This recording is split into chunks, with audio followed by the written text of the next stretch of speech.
कैसे सावित्री ने यमराज से अपने पति को वापस पाया। एक प्रेरणादायक कथा। प्राचीन भारत की यह कथा एक ऐसी नारी की है जिसने अपने प्रेम, निष्ठा और बुद्धिमत्ता से मृत्यु के देवता को भी झुका दिया। उस महान नारी का नाम था सावित्री और उसके पति थे सत्यवान। मध्य देश के राजा अश्वपति संतानहीन थे। उन्होंने वर्षों तक कठोर तपस्या की और देवी की आराधना की। उनकी भक्ति से प्रसन्न होकर देवी ने उन्हें एक पुत्री का वरदान दिया।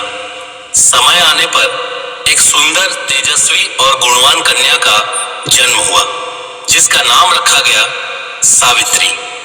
सावित्री बड़ी होकर अत्यंत विदुषी, साहसी और धर्मपरायण बनी।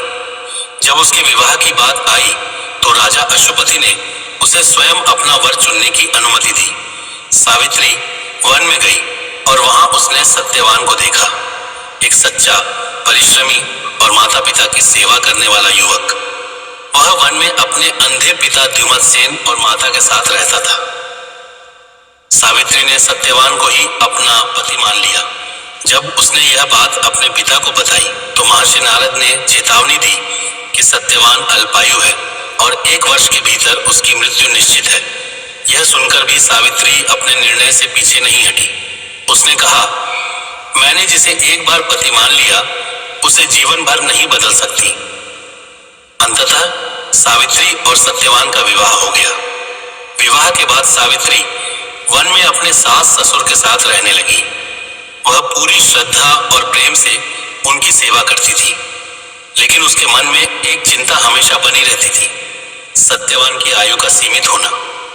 समय बीतता गया और वह दिन नजदीक आ गया जब सत्यवान की मृत्यु होने वाली थी। सावित्री ने उस दिन से 3 दिन पहले ही व्रत और उपवास शुरू कर दिया। उसने दिन रात अपने पति की लंबी आयु के लिए प्रार्थना की। अंततः वह दिन आ गया। सत्यवान लकड़ी काटने के लिए जंगल जाने लगे। सावित्री ने उनसे आग्रह किया कि वह उसे भी साथ ले जाएं। सत्यवान ने उसकी बात मान ली। जंगल में काम करते समय अचानक सत्यवान के सिर में तेज दर्द हुआ। वह थककर सावित्री की गोद में सिर रखकर लेट गए। कुछ ही क्षणों में उनका शरीर निश्चल हो गया। तभी वहां मृत्यु के देवता यमराज प्रकट हुए। उन्होंने सत्यवान के प्राण निकाल लिए और अपने साथ ले जाने लगे। सावित्री ने यह दृश्य देखा और तुरंत यमराज के पीछे चल पड़ी। यमराज ने पीछे मुड़कर कहा, हे सती स्त्री, तुम अपने पति के शरीर के पास लौट जाओ। यह संसार का नियम है कि जो जन्म लेता है उसे मृत्यु भी आती है। सावित्री ने विनम्रता से उत्तर दिया, प्रभु, जहां मेरे पति जाएंगे मैं भी वहीं जाऊंगी। यही मेरा धर्म है। सावित्री की अटल निष्ठा देखकर यमराज प्रसन्न हुए और बोले, मैं तुमसे प्रसन्न हूं। तुम एक वरदान मांग सकती हो, लेकिन अपने पति के प्राण नहीं। सावित्री ने पहले वरदान में अपने ससुर की आंखों की रोशनी और उनका खोया हुआ राज्य वापस मांग लिया। यमराज ने यह वरदान दे दिया। फिर भी सावित्री उनके पीछे चलती रही। यमराज ने फिर समझाया, लेकिन वह नहीं मानी। उन्होंने दूसरा वरदान देने का प्रस्ताव रखा। इस बार सावित्री ने अपने पिता के लिए 100 पुत्रों का वरदान मांगा। यमराज ने इसे भी स्वीकार कर लिया। सावित्री अभी भी पीछे चलती रही।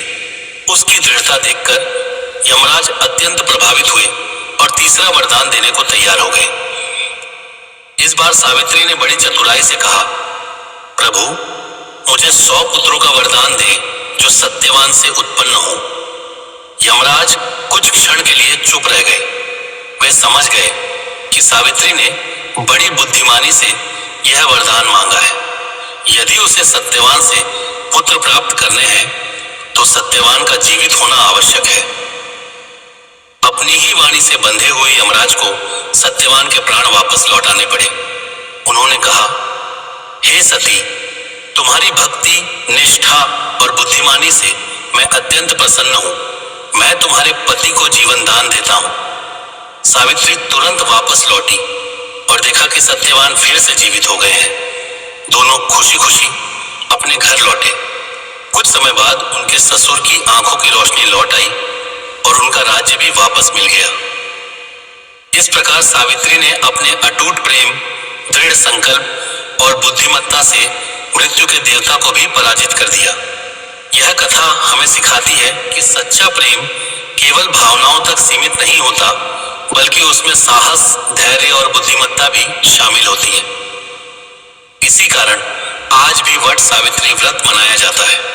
इस दिन विवाहित महिलाएं अपने पति की लंबी आयु के लिए व्रत रखती हैं और वट वृक्ष की पूजा करती हैं।